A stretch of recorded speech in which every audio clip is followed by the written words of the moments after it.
तो ध्यान क्या है, इस चर्चा पे हम बात कर रहे थे। इस सेगमेंट को हमने स्पेशल, जैसा कि मैंने पहले भी बताया, कि जो स्पेसिफिक स्पिरिचुअल सीकर्स हैं सिर्फ उनके लिए ये सेक्शन बनाया है। इस सेक्शन में हम साधना पथ पे आने वाली परेशानियों, साधना पथ पे कैसे उन्नति की जाए और जो भी परेशानियां हैं क्या उनका कोई सॉल्यूशन है, अगर नहीं तो फिर उन परेशानियों से कैसे डील किया जाए, इन सारे टॉपिक्स पे हम यहाँ पे चर्चा करते हैं और आगे भी करते रहेंगे। और सत्य के मार्ग पे कैसे अग्रसर हुआ जाए, परमात्मा या सत्य तक कैसे पहुंचा जाए, साथ मिलकर इन बातों पे हम चर्चा करते हैं। तो आज, जैसा कि अगर आपने पिछले वीडियोस देखे हैं तो हम लोग जो लास्ट वीडियो था उसमें हम यहाँ तक पहुंच पाए थे कि राइट लिविंग होनी चाहिए आपको अकर्ता तक पहुंचने के लिए, या जिसे हम मेडिटेशन कहें। मेरे हिसाब से मेडिटेशन जो होता है वो एक स्टेट है। मेडिटेशन लोग कहते हैं ध्यान कैसे करें, तो ध्यान कोई करने की चीज नहीं। हर बार मैं ये कहता हूँ, फिर भी लोग आके सवाल पूछते हैं कि ध्यान कैसे किया जाए। तो वही बात है कि अकर्म में उतरना है। और अकर्म में उतरने का तात्पर्य यह हुआ कि आपको कर्ता को पूरी तरीके से डिलीट करना है। अब सुनने में ही कितना कॉन्फ्लिक्टिंग और कॉन्ट्राडिक्टरी स्टेटमेंट हो जाता है कि आपको कर्ता को डिलीट करना है, बल्कि आप स्वयं ही करता है। तो एक कर्ता कहा जाए तो खुद को डिलीट करना है, इसका मतलब। तब जब कर्ता नहीं होगा तो कर्म नहीं होगा, कर्म नहीं होगा तो जो बच रहेगा वही अकर्म कहलाता है। अब डायरेक्ट अकर्म तक नहीं पहुंचा जा सकता, तो उसके लिए निष्काम कर्म को, जैसा कि गीता में भगवान श्री कृष्ण ने भी बताया है कि निष्काम कर्म का सहारा लेना पड़ता है अकर्ता तक पहुंचने के लिए, उस ध्यान को उपलब्ध करने के लिए, उस सिचुएशन को उपलब्ध करने के लिए, या उस सिचुएशन में होने के लिए, ऐसा बोला जाए ज्यादा सही होगा, उपलब्ध करना। असल में देखिए, सबसे पहले तो मैं आपको ये बात बताना चाहूंगा कि शब्दों पे बहुत ज्यादा मत जाइएगा। शब्द एक भ्रमजाल की तरीके से हैं। जो निशब्द है उसे शब्दों में बयान करना बहुत मुश्किल होता है। अगर आप एक एक वर्ड्स को पकड़ के, मतलब एक एक वर्ड को पकड़ के, शब्दों को ही पकड़ के एक दूसरे की टांग खिंचाई करने में लगे रहेंगे या मेरी ही टांग खिंचाई करने में लग जाएंगे, तो इससे ना आपका कोई भला होगा ना मेरा कोई भला होगा। इसीलिए मैंने कहा ये जो सेक्शन है ये स्पेसिफिकली स्पिरिचुअल सीकर्स के लिए बना है, जो सत्संग की राह पर हैं, जो सत्संग चाहते हैं, वही इन वीडियोस को देखें और जो उनके सत्संगी हों, जो उनके साथी हों, उन तक पहुंचाए। एक छोटा सा फैमिली हम लोग बनाएंगे।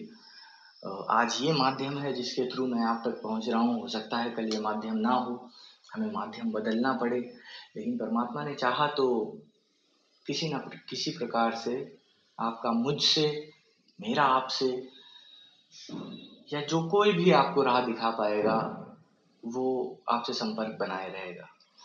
एनीवेज, लास्ट वीडियोस में हम यहाँ तक पहुँच पाए थे कि निष्काम कर्म जीवन में होना चाहिए। निष्काम कर्म क्या होता है, इसे समझने के लिए हम लोगों ने, जैसे बुद्ध का एग्जाम्पल मैंने लास्ट वीडियो में दिया था कि एक अष्टांगिक मार्ग उन्होंने बताया है, वो एक पाथ है राइट लिविंग का, कि मतलब सही तरीके से कैसे जिया जाए, जीवन जीने का सही तरीका क्या है।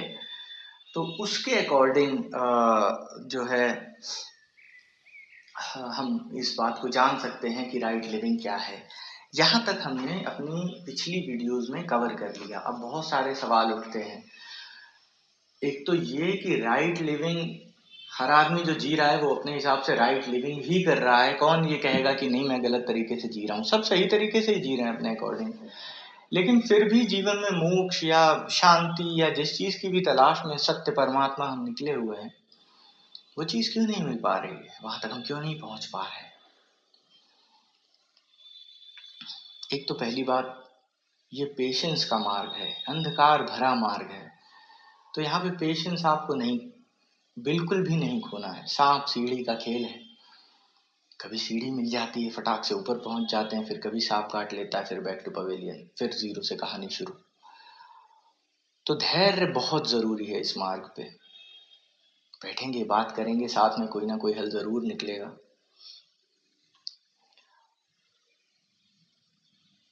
विवेक, ये शब्द, इसकी गांठ बांध लो लाइफ में। विवेक जागृत करना राइट लिविंग से एक स्टेप और पीछे है। जैसे हम लोगों ने बात की थी, डायरेक्ट परमात्मा, परमात्मा फिर ध्यान, ध्यान फिर अकर्ता, फिर एक स्टेप और पीछे, एक स्टेप और पीछे, एक स्टेप और। तो धीरे धीरे हम अपने करीब आ रहे हैं। यहाँ से हमें पता लगेगा कि हमें अभी आगे कितना और जाना है। तो राइट लिविंग क्या है? क्या आप एक्चुअली राइट लिविंग कर रहे हैं, नहीं कर रहे हैं? इसको जानने के लिए आप में विवेक का होना जरूरी है। कबीरदास जी ने बात सही कही है कि पोथी पढ़ पढ़ जग मुआ, भया न पंडित कोय, ढाई आकर प्रेम का पढ़े सो पंडित होए। इस पे भी हम लोगों ने बात की है। और ठीक है, वो प्रेम जिसकी कबीरदास जी बात कर रहे हैं, वो किसी एक को जाके कभी उपलब्ध होता है, बुद्ध महावीर जैसे किसी को। हमारे आपके बस की बात नहीं उस प्रेम में उतरना। लेकिन क्या ये पोथी पढ़ पढ़ जग मुआ, क्या ये एक्चुअली पोथी पढ़ना बेकार है? किताबें वही हैं, धर्म ग्रंथ वही हैं, वही उपनिषद हैं, वही वेद हैं, वही पुराण हैं। अब आप इसका इस्तेमाल कैसे करते हैं, ये आपके ऊपर होता है। बंदूक है, आप इससे दुश्मन को भी मार सकते हैं। कोई आपकी जान लेने आ रहा है, आपकी जान को खतरा है, आप उसे दूर भगा सकते हैं। कि कोई जानवर आप पे अटैक कर रहा है, आप उसे दूर भगा सकते हैं, हवाई फायर कर सकते हैं। जान पे ही बन आई है वो, तो आप उसे मार भी सकते हैं। डिपेंड्स आप क्या चाहते हैं। और आप उस बंदूक से खुद को भी मार सकते हैं। ये दो धारी तलवार है। वैसे ही ज्ञान से आप क्या करते हैं, इट डिपेंड्स ऑन यू। आप कहें कि पोथी पढ़ पढ़ जग मुआ, इसका मतलब सारी किताबें, सारे धर्म ग्रंथ ये पढ़ना क्या व्यर्थ है? नहीं, व्यर्थ नहीं है। दुनिया में व्यर्थ कुछ नहीं होता है मेरे हिसाब से, उसे व्यर्थ हम बना देते हैं। ड्रग्स, ये दवाएं हैं, लेकिन उनका दवाओं की तरह उपयोग ना करके दुरुपयोग कर लेना, वो नशे का सामान बन जाता है। डिपेंड्स आप किस चीज को कैसे उपयोग करते हैं। औषधि को जहर बना के करते हैं, या जहर को औषधि बना के आप उसका इस्तेमाल करते हैं, ये तो आपके ऊपर है। तो ज्ञान विवेक की सीढ़ी होता है। अगर आप ज्ञान को सही तरीके से इस्तेमाल करेंगे, अगर आप ज्ञान की गहराई में, उसकी गहनता में उतरेंगे, उसे जानने, समझने, सोचने, विचारने, चिंतन करने और मनन करने का प्रयास करेंगे और अपने जीवन में उसको उतारेंगे, तो ये आपका जीवन परिवर्तित इस हद तक कर देगा कि एक दिन आप स्वयं को ही नहीं पहचान पाएंगे, आप ही नहीं रह जाएंगे। परमात्मा क्या है? What is God? वैसे तो अनंत डेफिनेशंस हैं गॉड की, लेकिन अगर देखा जाए तो परमात्मा अनंत सागर है ज्ञान का। उसकी कई परिभाषाओं में से अगर ये भी कहा जाए तो गलत नहीं होगा। अनंत सागर है ज्ञान का। तो ज्ञान कैसे व्यर्थ हो सकता है? और इन किताबों में ज्ञान है। हाँ, ये जरूर मैं कहूंगा कि किताबें मृत हो जाती हैं। जिन्होंने कहा, अब बुद्ध के बाद बुद्ध के बहुत सारे ग्रंथ हैं, लेकिन उन ग्रंथों में वो बात नहीं रह गई। लेकिन खुशबू है। और आप अगर इस मार्ग पे हैं, इस पथ पे हैं, तो वो खुशबू आपको मिलेगी। उन्हीं धर्म ग्रंथों से, उसी धम्मपद से बुद्ध की खुशबू आएगी। उन्हीं सब बातों से, उन्हीं उपनिषद से, उन्हीं वेद से, उन्हीं वेद पुराणों से जो अनंत है, उसकी पुकार आप तक आएगी, आप उसे सुन पाएंगे। ज्ञान कभी व्यर्थ नहीं होता, व्यर्थ उसे बनाते हैं हम लोग। अगर आपने उस ज्ञान का संग्रह कर लिया और उस ज्ञान को भी आपने एक हथियार बना लिया अपना अहंकार बढ़ाने का, तो ये ज्ञान आपके लिए व्यर्थ हो गया। अब ये ज्ञान आपके किसी काम नहीं आएगा और आपको गर्त में ले जाएगा। तो ये आपको डिसाइड करना है कि इस ज्ञान का उपयोग आप अपना विवेक जागृत करने में करेंगे, या इस ज्ञान का उपयोग आप अपने अहंकार को बढ़ाने में करेंगे।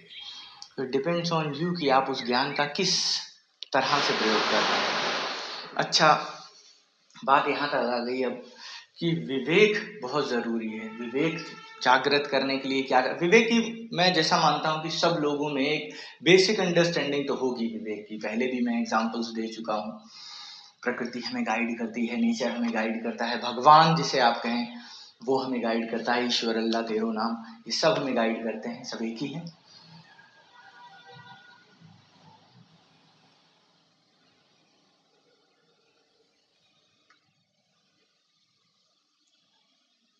तो इस ज्ञान का उपयोग कैसे किया जाए, कैसे ये हमारे अहंकार का भोजन ना बन के ये ज्ञान कैसे हमारे विवेक को जगाए। जीवन में जागना है, जीवन में परिस्थितियों से भागना नहीं है। मैं दूसरों की बात तो कर ही नहीं रहा, किसने क्या कहा, किसने क्या किया लाइफ में, कौन फ्रॉड है, कौन सच्चा है। मैं आज आपको अपनी ही बात बताता हूँ। मैं लाइफ में बहुत भागा परिस्थितियों से। कभी किसी दिन एक पर्टिकुलर पूरी वीडियो अपने बारे में बनाऊंगा, लेकिन ओवरऑल मैं बता दूं, संसार में कोई ऐसा नहीं कि जो परिस्थितियों से भागा ना हो। जहां परिस्थितियां हमारे विपरीत होती हैं, हम वहां से भागने का पहले प्रयास करते हैं। आप, मैं, हम कोई अलग नहीं, हम सब एक ही थाली के चट्टे बट्टे हैं। इसमें कोई बुराई भी नहीं। हम अनुकूल परिस्थितियां ढूंढते हैं, शायद यही जीवन का सार तत्व है। अगर ऐसा नहीं हुआ होता तो आज पूरे विश्व में आबादी नहीं फैली होती। जैसा कि साइंस बताता है कि अफ्रीका से जीवन शुरू हुआ, लेकिन वहां परिस्थितियां अनुकूल नहीं थी। सर्वाइवल फॉर एग्जिस्टेंस शायद डार्विन का सिद्धांत है। वो भी शायद यही बात कहता है कि अनुकूल परिस्थितियों को ढूंढना ही जो है सर्वाइवल फॉर एग्जिस्टेंस है। नदी के किनारे बस्तियां बसी, बड़ी बड़ी सभ्यताएं बसी, सिंधु घाटी सभ्यता हो या कोई भी हो, ये क्या था? अनुकूल परिस्थितियों की खोज। अब आप उसे एक मानसिक स्तर पर देख लें कि आपका मन सिर्फ उन्हीं जहां पे उसे अच्छा लगता है वो वहीं रहना चाहता है। तो इट्स ह्यूमन नेचर। आप शरीर के अकॉर्डिंग भी देख लेंगे तो बहुत ज्यादा ठंड, माइनस में टेम्परेचर हो गया तो आपका शरीर वहां नहीं रह पाएगा। आपको स्वेटर पहनना पड़ेगा, जैकेट पहननी पड़ेगी, जैसे भी आप परिस्थितियों को अपने अनुकूल बनाना चाहेंगे। शुरू से हर इंसान ने यही किया है, तो इसमें कोई बुराई नहीं। मगर बात जब महाभारत की आती है, महाभारत ठीक है, एक धर्म ग्रंथ है, एक महाकाव्य है, उसे पढ़ना, उसका ज्ञान प्राप्त करना बहुत अच्छी चीज है, लेकिन महाभारत को आध्यात्मिक लोगों को एक दूसरे लेवल पे भी समझना चाहिए, जो कि हमें कुछ और ही सिखाता है। ये महाभारत भीतर घट रही है। आप ही अर्जुन हैं और आप ही आपके कृष्ण हैं। आपको ही स्वयं का सहारा बनना पड़ेगा। यहाँ आस पास जितने भी हैं सब महाभारत में हैं। हम आप सब महाभारत में हैं। हमारा मन ही दुर्योधन है, हमारा मन ही दुशासन है। अब यहीं पे एक महाभारत चल रहा है, मेरे भीतर, आपके भीतर। इस महाभारत को खत्म करने वाले भी आप ही होंगे। आप ही को अंततः हथियार उठाना पड़ेगा।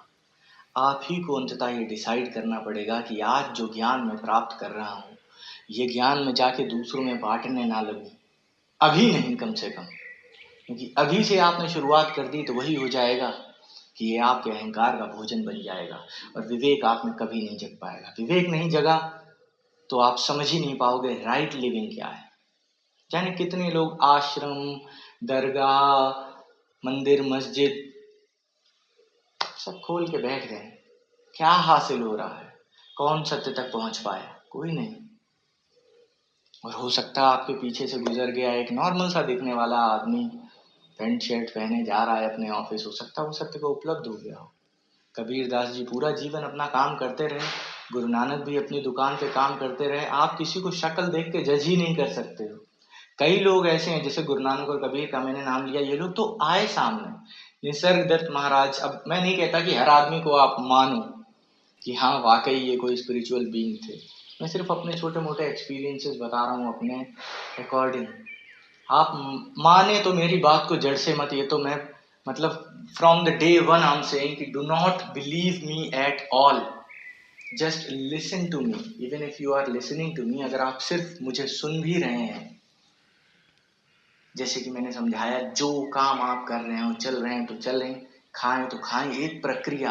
अगर यहाँ पे सिर्फ एक प्रक्रिया हो रही है, यहाँ पे मैं नहीं बोल रहा हूं, यहाँ पे बोला जा रहा है, आपके द्वारा सुना जा रहा है, ये प्रक्रिया अगर स्थापित हो जाती है, तो जो आपके भीतर बैठा है, जो मेरे भीतर बैठा है, जो सबके भीतर बैठा है, जो सबसे ऊपर बैठा है, वो आपसे कनेक्ट हो जाएगा। And that's the whole point. ज्ञान पाने के लिए क्या प्रयास करने चाहिए? कौन सा ज्ञान सही ज्ञान है? जैसे कि कबीरदास जी का जो दोहा था, थोथा दे उड़ाए, सार सार को गई रहे थोथा दे उड़ाए, जो हम लोगों ने एक दोहे वाले सेक्शन में इसके ऊपर बात भी की है। तो कौन सी चीज सार है और कौन सी चीज असार है, इसे आपको समझना पड़ेगा। इसके लिए, जैसा मैंने कहा, विवेक का जागृत होना जरूरी है। विवेक जगाने का कोई एक बटन नहीं है जो दबा दिया और विवेक जाग गया।